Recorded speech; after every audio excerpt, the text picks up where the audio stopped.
Hi, everyone. Thanks for joining us today on our podcast on making connections through the Career Service Center at St. Petersburg College.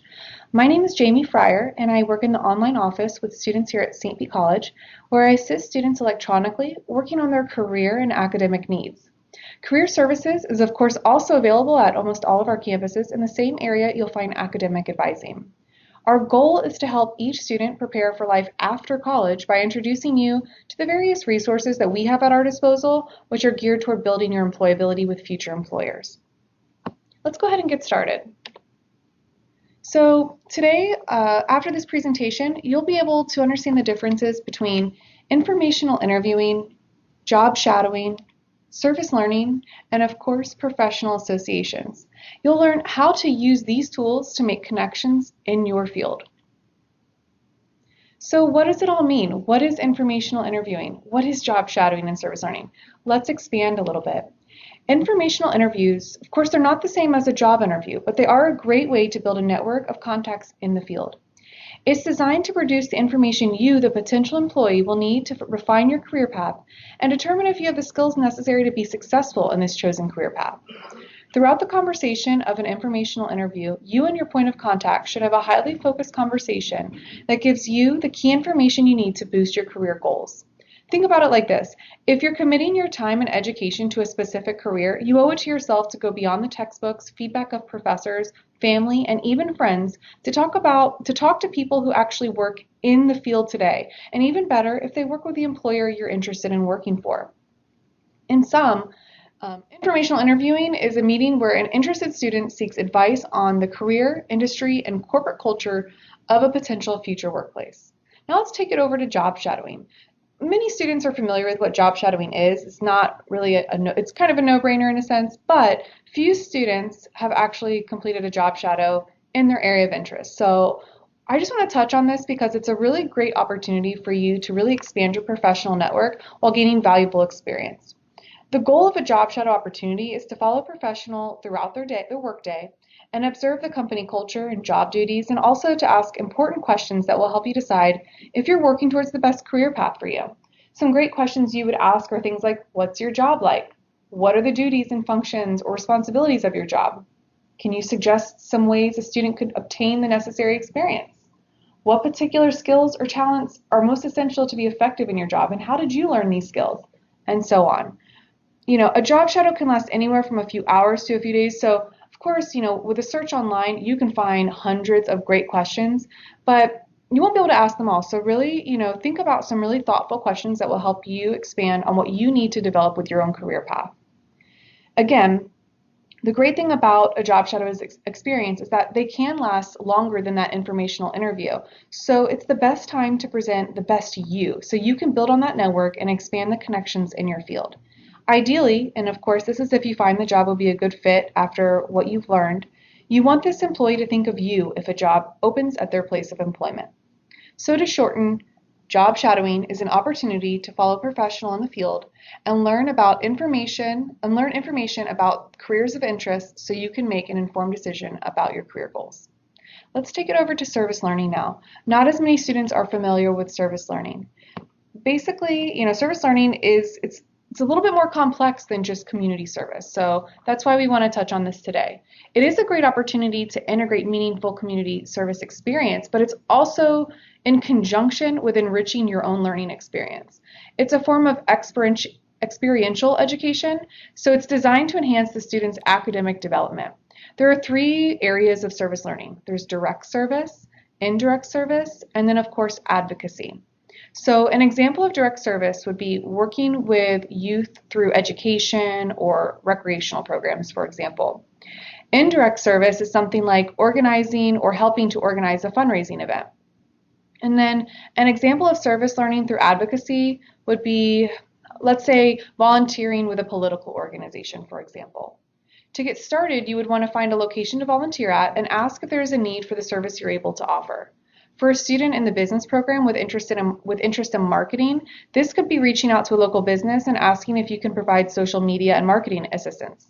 For a student interested in hospitality and tourism, you could reach out to a local resort to volunteer with event coordinating.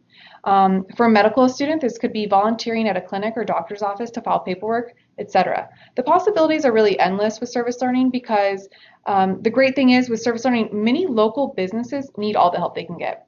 So it's mutually beneficial opportunity. When you're offering just a few hours of your time, it could pay dividends for future career opportunities. So let's kind of recap on these three areas here. Now that you understand what they are, just important to understand a few professional key points here. You always want to dress the part. So you know the saying, dress for the job that you want. So it's not a bad idea to inquire about the dress code prior to meeting with your contact to be best prepared. Of course, you want to take notes. The things that you're going to learn on an informational interview, job shadow, or service learning experience will be vital in preparing you for your next job interview. It'll allow you to tweak your resume and even speak company lingo during a career-driven interview, which are all the standout points that helps an employer select one candidate over another. Always ask for a business card when you leave. This is a no-brainer. The professional that you've just spent your time with is now a vital resource to you, and they may know of others in the field that you can learn from as well. So always take that business card. And then, of course, don't forget to send a thank you letter. It's such a simple step, but it will leave a lasting impression and is a follow-up piece that shows you appreciate the time that this person invested in you. So those are really key points to remember. Let's switch gears a little bit here and talk about professional associations. So, this is all about making connections in your field. Professional associations are quite possibly the easiest way to make connections in your field. And it's a great opportunity for you to boost that resume. It's another way for you to really set yourself and your resume apart from your classmates. So there are many advantages to joining professional associations. They typically offer many networking opportunities such as conferences and forums. Students can also often get reduced or free membership to these organizations. So, it's light on the pocketbook as well. Many organizations also provide scholarships to student members that you can apply to. So it's just another way to expand the support you can gain through your financial aid experience. And then, you can always learn more about professional organizations through, a few links here. My favorite to go to is www.weddles.com/associations. I'll spell that out for you. It's weddles.com/associations. I have found this website to be a really great resource for me when I'm performing my own search requests. So, of course, everyone knows about Google search. That's a no-brainer as well. You can just type in U.S. societies and associations in a Google search, and you will have so many options displayed on your screen. I personally like the option, the hyperlink from Info, Please. I found that it has a lot of great tools and resources on it for associations. And then, of course, the easiest thing you could do in that Google search is just type in your occupation. For example, if you're interested in health administration, you just literally type in health administration associations and you'll get some options, or accounting associations if you're interested in accounting, and so on. I really encourage every student, and every member of the career staff really encourages every student to get involved with at least one professional organization early on in your academic career. It's going to provide you great professional exposure and also opportunity to have new training opportunities, go to workshops in your area, and of course, network. It's all about networking in and around your community. All right, let's move forward here. Now, you've learned about what all these things are, and maybe you're asking why. Maybe you have that 4.0 GPA. Well, I hate to break it to you, but a high GPA is just simply not enough anymore. There are tons of students that if you just have that high 3.8, 4.0 GPA, you just may not stand out to an employer. I know it might be heartbreaking, but there's more to gaining this exposure than just having that high GPA. That is important, but it's just one element. Informational interviewing, job shadowing, service learning, and of course, like I said, taking part in a professional organization. These are all ways you can build your network in the field so you can gain that valuable knowledge and stronger references in your field. So now that you know the why and you're excited to get started, maybe you're asking, how do I get started? Well, it's a fair question. It may seem a little daunting at first, but just think about the people that are in your life, be it a dentist, a veterinarian, an accountant, whatever interests you. Think about that person in your life that maybe inspired that in you, and talk to them about your interest in the field. If you're interested in the medical field, for example, think about what doctor you use. Talk to them. maybe the receptionist there, etc. If you want to become a teacher, reach out to your local high school teacher or principal and ask about volunteer opportunities. Last but not least, think about people in your class. While you may not think you know someone in your field or network, a friend probably does. So inquiring with them will allow you to expand your connections and really grow with your warm, that warm network, the warm handoffs rather than that cold call. And of course, don't forget about us over in the Career Service Center. Career Service staff will be more than happy to brainstorm ways with you to connect within your network, whether it be through informational interviewing, job shadowing, and service learning opportunities, because we want to help you align your goals, your academic goals with your career goals, and so on.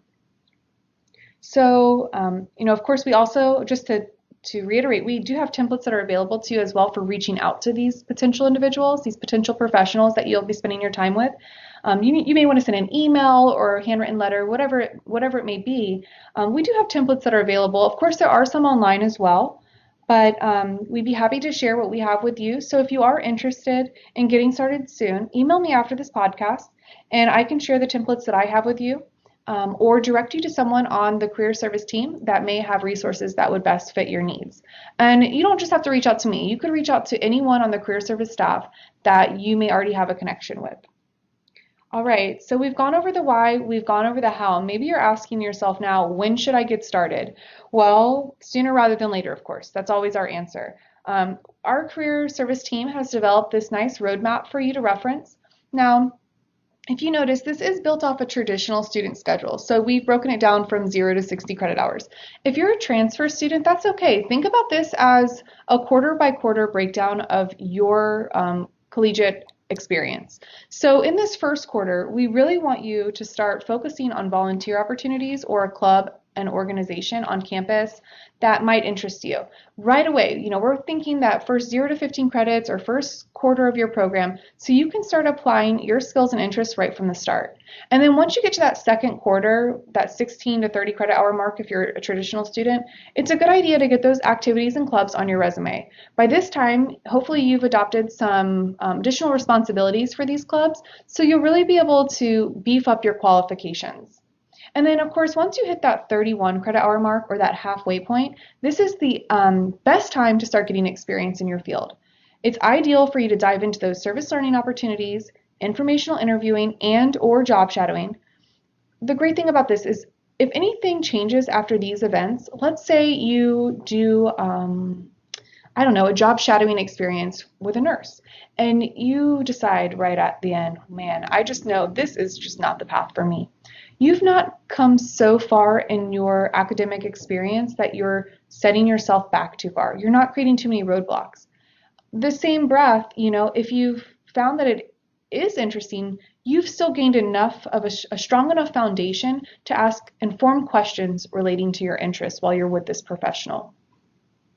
And then, of course, that brings us to the last quarter, right before graduation. And it's during these last couple of semesters of your AA or your AS program that it's the best idea to reach out to those contacts you met with previously. Maybe you want to send them an article that they may be interested in. Maybe it relates to their job or industry. Anything to keep you on their mind. This is the time that you really want to maintain that connection because these are individuals you'll likely inquire about for a reference or letter of recommendation. And you want to be fresh on their mind. You don't want to be that student who sat with them a year and a half ago and then they never heard from you again. By staying on their mind, by sending them maybe an article here or there, or just something that shows that you are thinking about them and this career, you're showing them that you are a career-minded student and you know what your goals are and you're working to achieve them. So we are coming closer now to the end of our presentation. On your screen, you will see a list of the contacts here at the college. Just because you're at one location or just because you live closer to one location does not mean that you are required to only talk to those career advisors, specialists, or outreach coordinators. You can reach out to anyone that you are closest to that given day. We want to help you be successful. And in the same breath, if you are interested in any templates that we've discussed today on the podcast or want to schedule a follow-up appointment, please reach out to one of us so we can help you start moving forward. Thank you so much for joining us today for this short podcast. I hope that you were able to gain some valuable information and are excited now about taking the next step forwards towards making connections in your field. and have a great day. If you have any follow-up questions, I'm sure we'll hear from you soon.